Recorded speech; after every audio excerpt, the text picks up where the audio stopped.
বিশ্বের ইতিহাসে সবচেয়ে বিতর্কিত তিনটি শব্দ কি জানেন? ক্যাপিটালিজম, সোশ্যালিজম আর কমিউনিজম। এই তিনটি ধারণায় দেশ গড়েছে, আবার ভেঙেও দিয়েছে।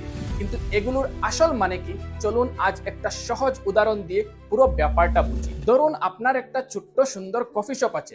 ক্যাপিটালিজমে এই দোকানের মালিক আপনি, নিজের টাকা দিয়ে শুরু করেছেন। কফির দাম কত হবে, গুণমান কেমন হবে, সব সিদ্ধান্ত আপনার।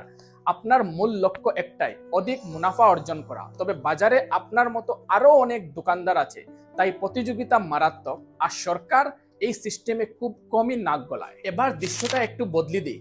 ভাবুন আপনার কফি শপটার মালিক আর আপনি নন, বরং এবার মালিক হলো সরকার বা দেশের সমস্ত জনগণ মিলে। এটা হলো সোশ্যালিজম।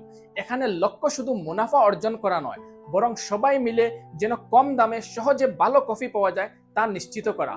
আর দোকান থেকে যা আয় হবে তা দিয়ে দেশের স্কুল, হাসপাতাল বা রাস্তাঘাট তৈরি হবে, অর্থাৎ লাভটা যাবে সমাজের কল্যাণে। আর শেষে এসেছে কমিউনিজম বা সাম্যবাদ, যা সমাজতন্ত্রের থেকেও এক ধাপ এগিয়ে। এখানে কোনো ব্যক্তিগত বা সরকারি মালিকানা নেই। দোকানের মালিক হলো পুরো সম্প্রদায়, সবাই মিলে কাজ করবে আর সবাই নিজের প্রয়োজন মতো কফি নেবে। এখানে টাকা বা মুনাফার কোনো অস্তিত্বই নেই। একমাত্র লক্ষ্য হলো সম্প্রদায়ের সকলের মৌলিক অধিকার বা চাহিদা পূরণ করা। তাহলে এই তিনটি সিস্টেমের মধ্যে কোনটি সেরা? পুঁজির হাতছানি, সমাজের সাম্য, নাকি সম্প্রদায়ের ঐক্য? যদি আপনাকে দেশ গড়ার সুযোগ দেওয়া হতো, তাহলে আপনার কফি শপ অর্থাৎ আপনার দেশকে আপনি কোন পথে নিয়ে যেতেন? ক্যাপিটালিজম, সোশ্যালিজম নাকি কমিউনিজম?